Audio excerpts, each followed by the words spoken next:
Hey folks, it's Justin once again. Happy holidays, happy new year, everything. How's everybody's year starting out? Mine's starting out great. Had a good winter break holiday. It's my last day and I got a weekend and I'm going back to work at school. Anyway, I got some recent Beach Boys gifts, but I would be remiss if I did not mention Sunshine Tomorrow 2 or Live Sunshine. Sunshine Live, whichever they said. I didn't buy it. It's one of those digital downloads. I don't usually do that because I don't really have the room for it on my laptop and I don't really burn CDs anymore.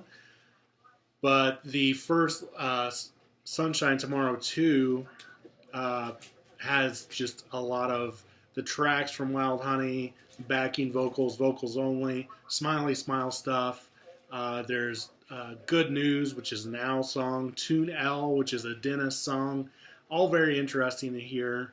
And then the Live Sunshine, goodness, there's so much on that, like over 100 tracks. That's quite expensive.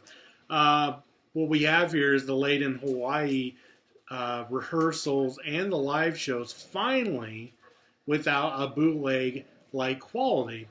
So, and there's some pretty, like, whoa, I can't believe they rehearsed that there. I mean, one thing is Brian rehearsing with them, and he sounds like he's in charge, which is awesome right after Smiley Smile. Then you've got them rehearsing the Lord's Prayer, making reference to And Your Dreams Come True in it, because they're trying to do an a cappella type thing. They also rehearse the Whistle In, Remember the Day, Remember the Night, or All Day, All Night chant there at Hawaii, which is like, whoa, that's awesome. I had no idea that they rehearsed that. So it's like rediscovering things that you had no idea even existed. So it's just really cool to hear that stuff. And a lot of those rehearsal tracks are longer than the song itself as they go through the rehearsal, an actual rehearsal, not just the track or just, doing the song. They do multiple takes or the intro, outro, whatever. It's great to have. So finally we have that. I highly recommend it. I've been listening to it on Spotify for free.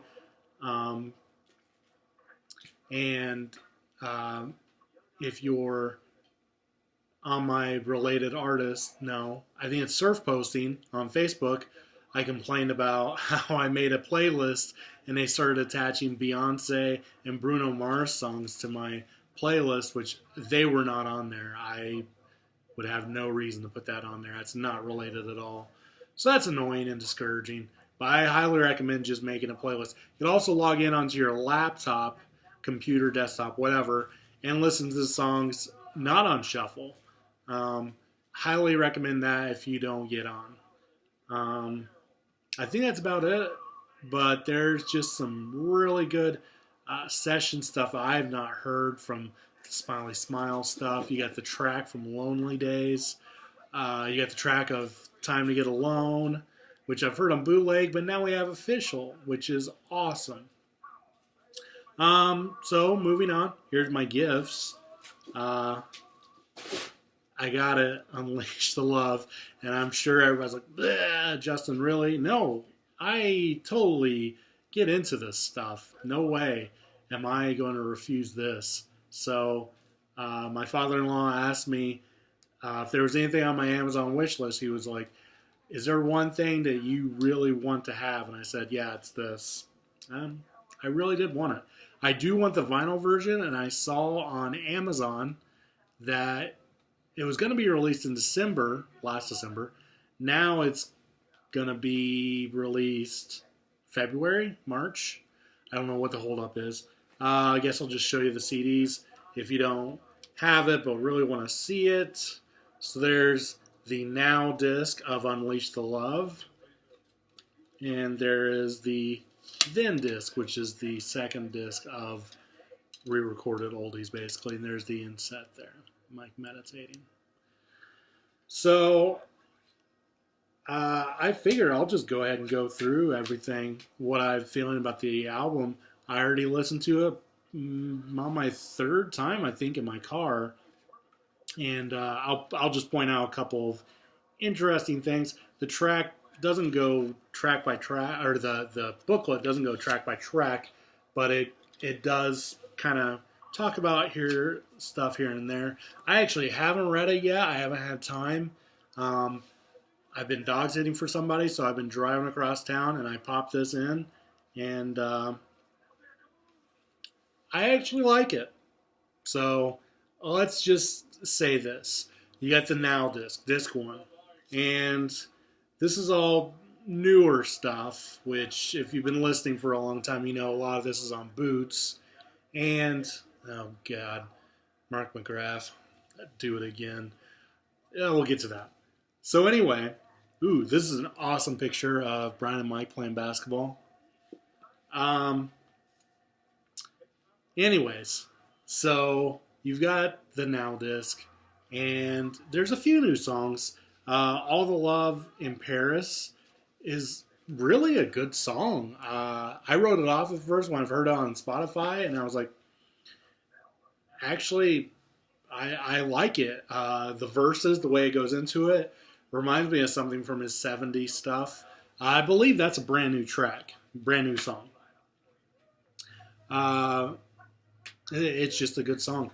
Get You Back. Now, I'm very confused when I hear the drums at the beginning because it sounds like Summer of Love at the very beginning, and I always forget it's Get You Back. It has this drum thing. It just reminds me of the beginning of Summer of Love. It's got some new lyrics and whatnot. I'm going to say, now that I'm thinking of it, when we first saw this track listing, a lot of us were like, why is Get You Back on the Now and Brian's Back is on the Then? Brian's Back was on his solo stuff, like on First Love, I think. It was on his Mike Love Not War, Unleash the Love bootleg from back in the mid-2000s, which was a really slow version. I really don't like it. But some, are like, why is Get You Back, which is the obvious oldie, why is that on the first disc? I think, now, it's just a fan theory, but perhaps Get You Back doesn't have a Brian Wilson composer credit. There's no reason, because he wasn't a writer for it. Mike has been kind of revitalizing it over the years. He obviously enjoys it. It was awesome when David Marks sings it at the reunion tour. I'm thinking he kind of brought it to disc 1 just because it's something that's performed at concerts, something familiar for new listeners. Assuming this is sold at concerts, this album is sold at concerts, that you'd want something that people will recognize. And so I feel like he wants to have not anything to do with Brian on this first disc. He wants all Mike stuff, which is fine. I'm just stating what I think. So I'm thinking, even though Brian's Back wasn't written by Brian or any Wilson, it's on that CD too, which has all those Wilson, and Love composed tracks. So you have all Brian's and the Wilson stuff, even though on disc 2. That's my theory as to why it's there. I have no problem with it. Daybreak of the Ocean, Over the Ocean. Everybody was thinking, well, this is just a song from That's Why God Made the Radio, which the one from That's Why God Made the Radio was from the original solo album from the mid-2000s, over 10 years ago. And it really was about the same track. And now you have a totally different version. This kind of calls back to his 70s version from First Love. The backing vocals, the bring 'em back, baby, bring 'em back. Instead of the a cappella, ooh, oh wait, no, that's Cool Head. Now I can't think of how That's Why God Made the Radio version goes. So anyway, Mike brought a whole different version back for this. And yes, First Love wasn't released. So we shouldn't know how that goes, but obviously bootlegs exist. So I like it. I don't want to know. Uh, Mike's first put that on his Celebration album with in the late '70s. It was always a good song.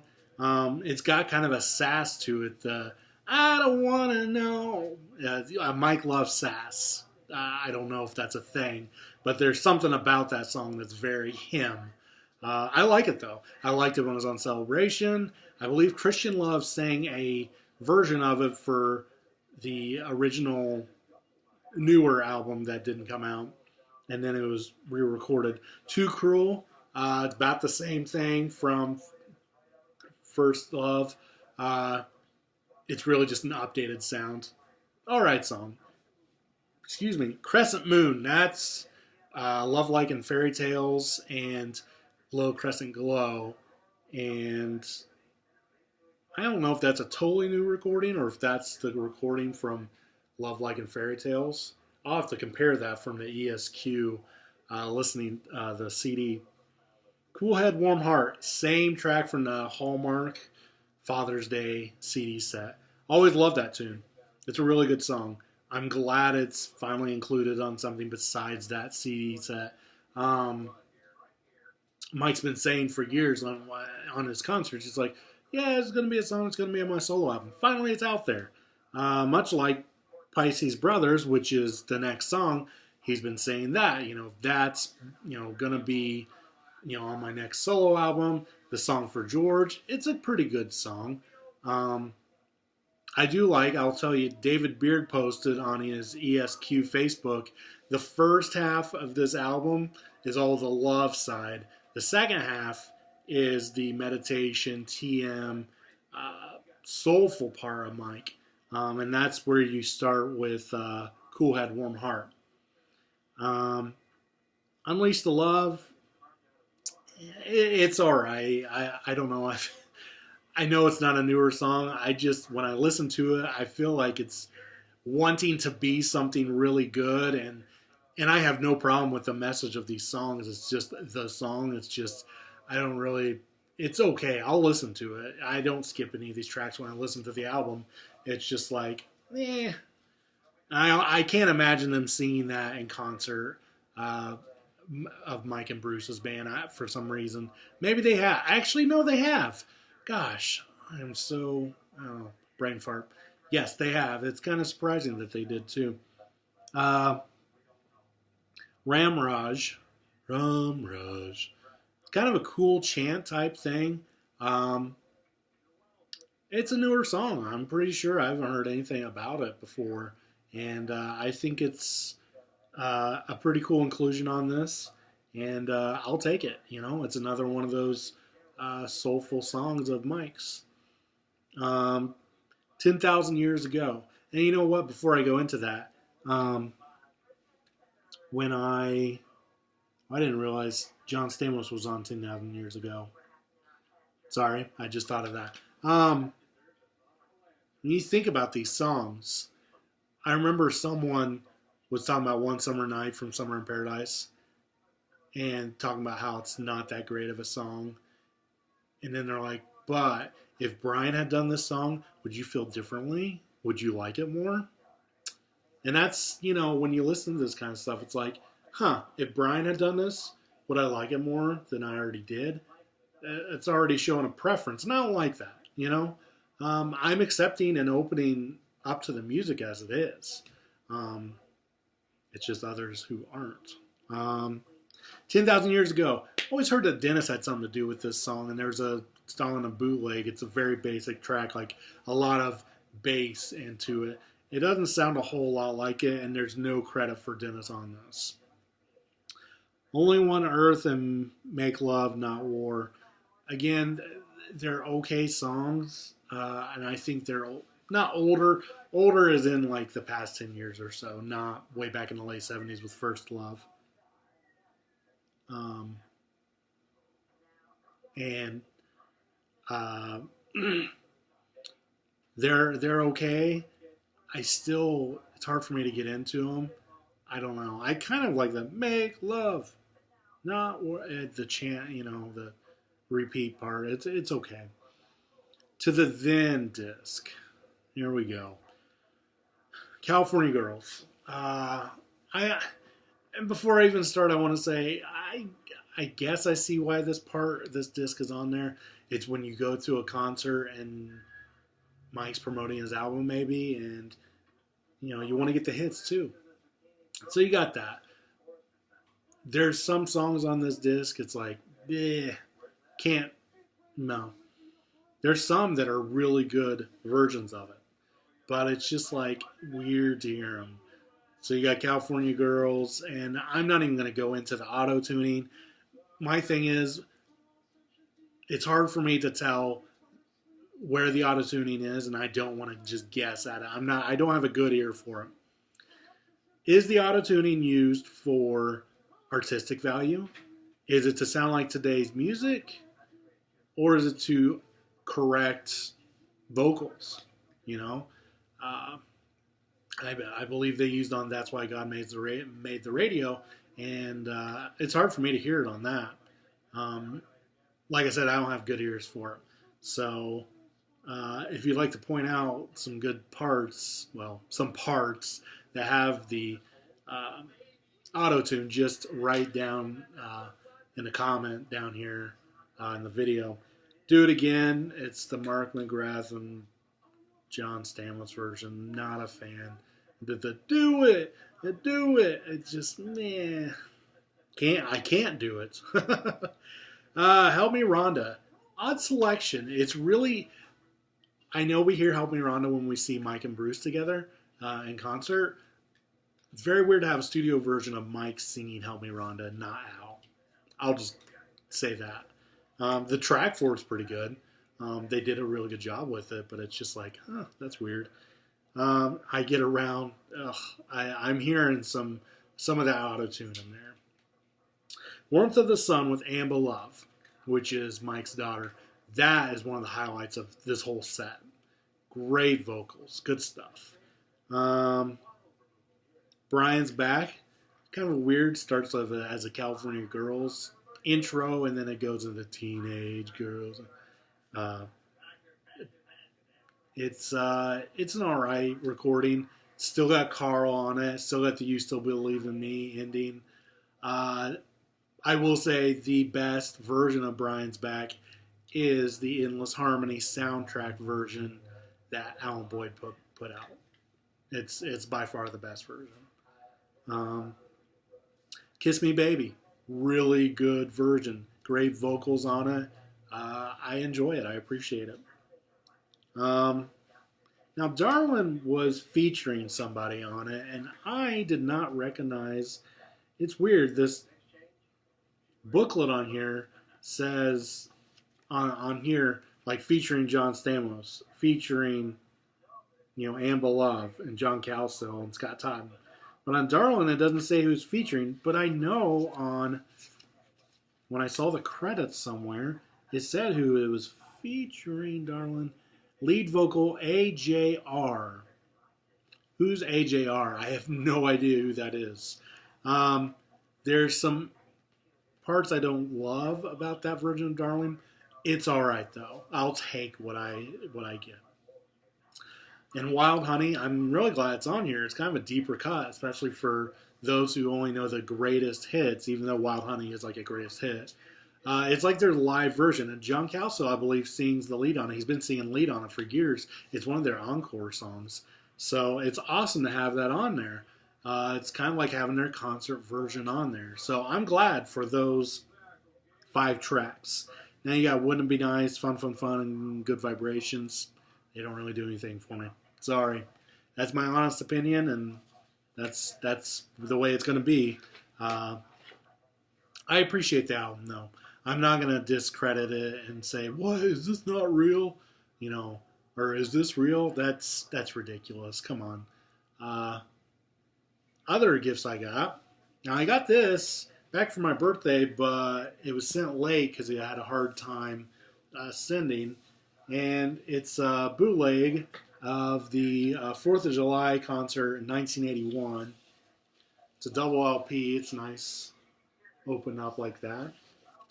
And it's all right. It's a radio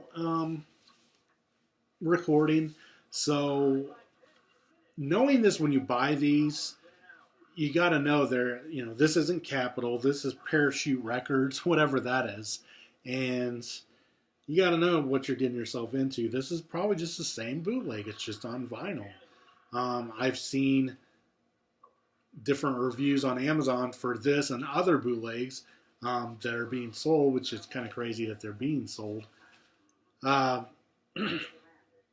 Saying that, oh, they have terrible sound quality. I'm a big Beach Boys fan and I don't even like this. It's like, all right, well, if you're a big Beach Boys fan, did you know that this was already a bootleg from years ago?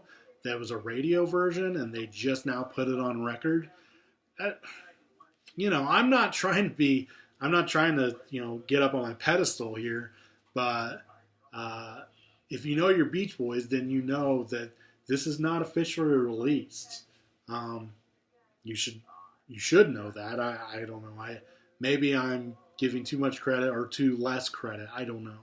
I don't want to sound like I'm on my high horse here, but that's just my thing. And about this, I probably would never buy these for myself. I put them on my Amazon wish list. If I get them for a gift, awesome. The way I see it is I don't have too many bootlegs on vinyl, so it's just cool to have. As a fan, it's just like looking back with love. It's like, yes, I have a bootleg on vinyl. I have like one, and it's a Smile one. So it's not, I don't know, it's just kind of cool to have. And then another from this Parachute Records is the Live at the Fillmore East 1971. Again, it's a radio recording, so it's not that great. You know what you're getting yourself into when you get these. You should know. And this has got just the record label. You can see Parachute Recording Company, and then just a little bit about this. Now, that's not them at the Fillmore East. I believe that's them at the Central Park show. Here's the track listing. You probably already know the show if you're watching this. It's all right. Heroes and Villains start off, and Your Song by Bruce, geeking it up. Quiet, please. Oh, come on, Bruce. Look at everything you guys are performing. You want to perform your song? Nothing against Elton John. Nothing against you, Bruce.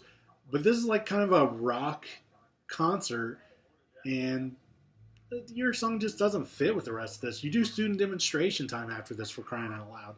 I enjoy student demonstration time on this.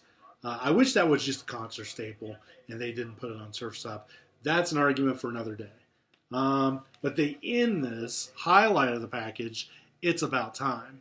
It's so awesome to hear that live. I love that tune. It's a great encore tune. Carl sings it, and it's just brilliant.